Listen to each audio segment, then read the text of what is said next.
Praise the Lord. இந்த June மாதத்தில் 12ஆம் தேதி ஆகிய இந்த புதன்கிழமையின் காலை வேளையில் தேவ சமூகத்தில் வந்திருக்கிற ஒவ்வொருவரையும் கர்த்தர் தாமே ஆசீர்வதிப்பாராக. இந்த நாளிலும் நம்ம தியானிக்கிற கர்த்தருடைய வார்த்தை நம்முடைய பரிசுத்த வேதாகமத்தில் நீதிமொழிகளின் புஸ்தகம் 21ஆம் அதிகாரம் 25வது வசனம். Proverbs chapter 21 verse 25. சோம்பேறியின் கைகள் வேலை செய்ய சம்மதியாததினால் அவன் ஆசை அவனை கொல்லும். அல்லேலூயா. கர்த்தருடைய அருமையான வசனத்துக்காய் கர்த்தரை ஸ்தோத்திரிக்கலாமா? இந்த வசனத்தில் சோம்பேறியை குறித்து கர்த்தர் ஒரு காரியத்தை சொல்லுகிறார். சோம்பேறியாக இருக்கிறவர்களுடைய கைகள் என்ன செய்வதில்லையா? வேலை செய்ய அவர்கள் சம்மதிப்பதே இல்லை. சோம்பேறின்னு நம்ம யாரை சொல்லுவோம்? வேலையே செய்யாமல் இருக்கிறவங்கள சோம்பேறி அப்படின்னு சொல்லுவோம்ல. ஏன் இப்படி சோம்பேறியாக இருக்கிற அப்படின்னு நம்ம சொல்கிறோம். ஏன்னா அவங்க எந்த வேலையும் செய்கிறது கிடையாது. அப்போது அவர்கள் வேலை செய்ய மாட்டார்கள், ஆனால் அவங்களுக்கு ஆசை இருக்கும். அந்த ஆசை என்ன செய்யும்? அவங்கள கொல்லும். இப்போது ஃபார் எக்ஸாம்பிள், ஒருத்தர் வீட்டில் சமைக்கவே இல்லைன்னு வச்சுக்கோங்களேன். சமைக்கிறதுக்கு அவ்வளோ சோம்பல். அதை கஷ்டப்பட்டு அதை உட்காந்து சமைக்கிறதுக்கு அவங்களுக்கு முடியல. ஜஸ்ட்டு ஜாலியாக என்ஜாய் பண்ணிக்கிட்டு டிவியை பார்த்துக்கிட்டு அதை பண்ணிக்கிட்டு இதை பண்ணிக்கிட்டு ஜாலியாக ஃப்ரெண்ட்ஸோடு இருக்கிறது அதை தான் லைக் பண்ணுறாங்க. ஆனால் வீட்டை நீட்டாக வைக்கிறதோ இல்லை வீட்டை சுத்தம் பண்ணுகிறதோ இல்லை வீட்டில் இருக்கிற சமையலை செய்வதற்கு அவர்களுக்கு அவங்க சோம்பேறியாக இருந்தாங்கன்னா அவங்களுக்கு பசி வரும் பொழுது ஐயோ விதவிதமாக சாப்பிட்ணும் அப்படின்னு பசிக்குது பார்த்தீங்களா? அந்த ஆசை அவங்கள என்ன செய்யும்? கொல்லும். ஏன்னா அவங்க கைனால் அவங்க என்ன செய்யலை? சமைக்கவில்லை. அந்த ஆசை கொல்லுது. ஒரு நல்ல கார்டன் வைக்கணும் அப்படின்னு நினைக்கிறோம். கார்டன் வைக்கணும், நல்ல தோட்டம், ஒரு பூந்தோட்டம் இருக்கணும் அப்படின்னா அதுக்கு நான் வேலை செய்யணுமா வேண்டாமா?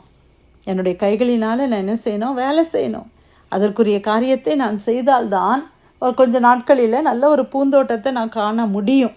நான் வேலை செய்ய மாட்டேன், ஆனால் எனக்கு ஒரு நல்ல தோட்டம் வேணும் அப்படின்னா அந்த ஆசை இருக்குது. ஆனால் அந்த ஆசைக்கு பின்னால் வேலை இல்லாததுனால அந்த ஆசை என்ன செய்யுமா? அவர்களை கொல்லும். படிக்கணும்னு நினைக்கிற பிள்ளைங்க, ஐயோ நான் எல்லாத்துலேயும் 100 வாங்கணும் நினைக்கிறேன், எனக்கு ஆசை, நல்ல ஆசை தான். அந்த ஆசைக்கு பின்னால் நான் என்னுடைய உழைப்பை கொடுக்குறேனா? இல்லை நான் நல்லா ஸ்போர்ட்ஸ் விளையாடணும், நான் மெடல் ஃபஸ்ட்டு கோல்டு மெடல் வாங்கணும்னு நினைக்கிறேனா? அப்போ அதற்குரிய முயற்சிகளை நான் செய்தால்தான் அந்த காரியத்தை என்னால் வெற்றியாய் காண முடியும். இல்லைன்னா ஆசை மட்டும்தான் இருக்கும். இன்றைக்கி நிறைய பேருடைய லைஃப்பில் ஆசை இருக்குது, நல்ல ஆசை தான், ஆசை இருக்குது. ஆனால் என்ன அவங்களுக்கு இல்லை அப்படின்னு சொல்லி பார்க்கும் பொழுது அதற்குரிய முயற்சிகள் அவர்களால் பண்ண முடியல. ஏன்னா சோம்பேறித்தனம், வேறு ஒரு ரீசனும் இல்லை. ஆண்டவர் ரொம்ப கிளியராக சொல்கிறாரு, சோம்பல். நம்ம வேலை செய்கிறதுக்கு நம்ம சோம்பேறியாக இருக்கிறோம். அதுக்குரிய வேலையை நம்ம செய்கிறதுக்கு நம்ம வேண்டாம். அந்த வேலை செய்கிறதுக்கு எனக்கு விருப்பம் இல்லை, ஆனால் என்னுடைய ஆசை மட்டும் நிறைவேறணும் அப்படின்னு நினைக்கிற ஒரு இருதயம் சோம்பலினுடைய இருதயம். அப்படியாக நம்ம இருக்கக்கூடாது என்று ஆண்டவர் இந்த நாளிலே நமக்கு அருமையான இந்த வார்த்தையை கொடுத்ததற்காய் கர்த்தரை ஸ்தோத்திரிக்கலாம். இன்றைக்கி நிறைய சிறு பிள்ளைகளாக இருக்கட்டும், வாலிப பிள்ளைகளாக இருக்கட்டும், பெரியவர்கள் கூட இன்றைக்கி எப்படி மாறிட்டாங்க? சோம்பேறியா. இந்த ஜெனரேஷனே பார்த்திங்கன்னா ஒரு சோம்பலை இன்றைக்கி சோம்பேறியான ஒரு ஜெனரேஷனாக அநேகர் மாறுகிறத பார்க்குறோம். அது பெண்களாக இருக்கட்டும், ஆண்களாக இருக்கட்டும், நிறைய பேர் இன்றைக்கி சோம்பேறியா அந்த டிவியில் சீரியலை பார்க்குறாங்க. அந்த மாதிரி தன் வாழ்க்கை இருக்கணும் அப்படின்னு ஆசை இருக்குது. அந்த மாதிரி வாழ்க்கை இருக்கணும்னா நானும் அதுக்கு ஏதாவது செய்யணும் இல்லையா? அதற்குரிய காரியத்தை நான் செய்யணும். நான் பணக்காரனாக இருக்கணும், எனக்கு இந்த வீடு வேணும், இந்த கார் வேணும்.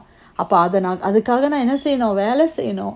அதுக்காக நான் படிக்கணும். என்னுடைய முயற்சிகள் காலையிலேருந்து நைட்டு வரைக்கும் நான் வேலை செய்து ஒரு சில ஆண்டுகளாக நம்ம செய்யும் பொழுது அந்த உயர்வுகளுக்கு நம்ம வருகிறோம். உயர்வை எதிர்பார்க்குறோம். இப்படி இருக்கணும் அப்படி இருக்கணும்னு ஆசைப்படுறோம். ஆனால் நான் அதுக்குரிய வேலையை நான் செய்யலைன்னா அந்த ஆசை என்ன செய்யும்? கொல்லும். நமக்கு கொடுக்கப்பட்ட பொறுப்புகளில் நம்ம சோம்பேறியாக இருக்கக்கூடாது. அநேக பொறுப்புகளை கர்த்தர் கொடுத்துருக்கிறார். தாய்மார்களுக்கு ஒரு பொறுப்பு, தந்தைமாராக இருக்கும்போது நமக்கு பொறுப்பு, வேலை செய்கிறோன்னா அதுக்குரிய பொறுப்பில் நம்மளை ஆண்டவர் வச்சுருக்கிறாரு. ஊழியம் செய்பவர்களுக்கு பொறுப்பு இருக்குது. எதையுமே அசதியாக செய்யக்கூடாது. ஊழியத்தை கூட அசதியாக செய்யக்கூடாதுன்னு ஆண்டவர் சொல்கிறார் இல்லை? அப்போ வீட்டு பொறுப்புகள், வீட்டை எப்படி கவனமாக வைக்கிறது, எல்லாவற்றிலையுமே ஒரு தோட்டம் இருந்துச்சுன்னா அதை பொறுப்பாக செய்கிறது. ஒரு சோம்பேறியுடைய தோட்டம் எப்படி இருக்கும் யோசிச்சு பாருங்க. இப்போ நம்ம ஸ்ப்ரிங் சீசனில் இருக்கிறோம். சில வீடுகள் வெளியாக பாஸ் பண்ணும்போது புல்லெல்லாம் வெட்டப்படாமல் அப்படியே தோட்டத்தில் எந்த ஒரு இதுவுமே இல்லாமல் ஃபுல்லாக களைகளாக வளர்ந்து இருக்கிறத நம்ம பார்க்குறோம். எதனால்? அவங்க வீட்டில் யாரோ ஒருத்தர் வேலை செய்கிறதுக்கு அவங்களுக்கு விருப்பம் இல்லாமல் வீட்டில் வேலை செய்கிறவங்க இருக்கும்போது எப்படி இருக்குது அந்த தோட்டம், நல்லா அழகாக பியூட்டிஃபுல்லாக இருக்குது. அப்படி தானே? நம்ம சோம்பேறித்தனம் நம்ம லைஃப்பில் இருக்கக்கூடாது பிரியமானவர்களே. குணசாலியான ஸ்திரீயினுடைய கேரக்டரில் நம்ம பார்க்குறோம். நீதிமொழிகள் 31 சோம்பலின் அப்பத்தை அவள் புசிக்க மாட்டாள். அப்போனா சோம்பலின் அப்பம்னு ஒன்று இருக்குது. எந்த வேலையும் செய்யாமல் நேற்று வச்ச சாப்பாடு இல்லை வேறு யாராவது கொடுத்தாங்கன்னா உள்ள சாப்பாடுன்னு சொல்லி இப்படி சோம்பல். இப்போ நம்ம எந்த ஏரியாவில் நம்மளை நாமே திருத்தி கொள்ளணுமோ அதை நம்ம சரிப்படுத்தி கொள்ள வேண்டும். இன்றைக்கி அநேகர் மற்றவங்களை டிபெண்ட் பண்ணியே வாழ்கிற ஒரு வாழ்க்கை. பிள்ளைங்க அப்படி இருப்பாங்க. ஏன்னா பிள்ளைங்களுக்கு தெரியாது, நம்ம சொல்லி கொடுக்குறோம். பெருசானதுக்கப்புறம் நம்ம அப்படி இருக்கலாமா? நம்ம பெட்டை நம்ம மடித்து வைக்கிறோமா? நம்ம ரூம் இல்லை நம்ம ஸ்பேஸை நம்ம க்ளீனாக வைக்கிறோமா? நம்ம யூஸ் பண்ணுற பாத்ரூம், நம்ம யூஸ் பண்ணுற பிளேட்ஸ், நம்ம யூஸ் பண்ணுற கப்ஸு, அதையாவது நம்ம க்ளீன் பண்ணுறோமா? இல்லை என் அம்மா பண்ணுவாங்க, இல்லை சர்வன்ட்ஸ் பண்ணுவாங்க, யாராவது ஒருத்தர் பண்ணட்டும், அது சோம்பல் அல்லவா? என்னுடைய காரியத்தை நான் செய்ய முதலாவது நான் பழகி கொள்ள வேண்டும். அப்புறமா என்ன செய்கிறோம்? இன்னும் 2-3 பேரோட தான் சேர்ந்து செய்கிற அந்த குடும்ப பொறுப்பு வரும்போது நமக்கு கடினமாக இருப்பதில்லை.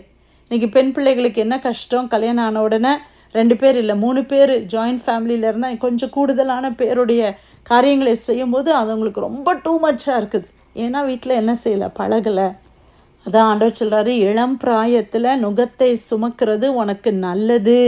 இளம் வயசுலேயே பழகுனவங்க வெளியில் போகும்போது இல்லை திருமணமாகி குடும்பமாக போகும் பொழுது அவங்களுக்கு அது எளிதாய் காணப்படுகிறது. அப்போது சோம்பலாக நம்ம இருக்கக்கூடாது. எப்படி படிக்கிறோமோ அதே மாதிரி வீட்டு காரியங்களை செய்கிறது, மற்ற வெளியில் உள்ள காரியங்களை செய்கிறது.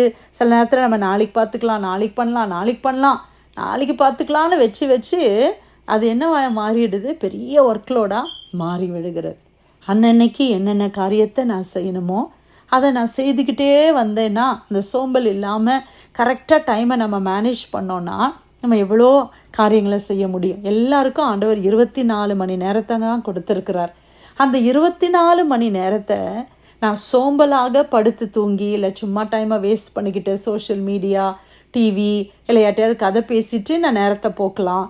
இல்லைனா அந்த 24 மணி நேரத்தில் நான் டைமை நான் கரெக்டாக மேனேஜ் பண்ணிச்சு. கொஞ்சம் நேரம் டிவி பார்க்குறது, கொஞ்ச நேரம் ஒருத்தர்கிட்ட பேசுறது, மற்ற என்னென்ன வேலை இன்றைக்கி செய்யணும். இன்றைக்கி காலையில் நம்ம ஆரம்பிக்கிறோம், இன்றைக்கி என்னென்னலாம் நான் பண்ண வேண்டியது இருக்குது, என்னுடைய வேலை என்ன, திங்ஸ் டு டூ, என்ன வீட்டுக்கு வாங்கணும், என்ன எதை க்ளீன் பண்ணணும், எதை செய்யணும் அப்படின்னு சொல்லி நான் ஒரு பிளான் பண்ணி நம்ம செய்யும்போது அந்த லைஃப் நல்ல ஒரு அருமையான ஒரு வாழ்க்கையாக மாறும் இல்லையா?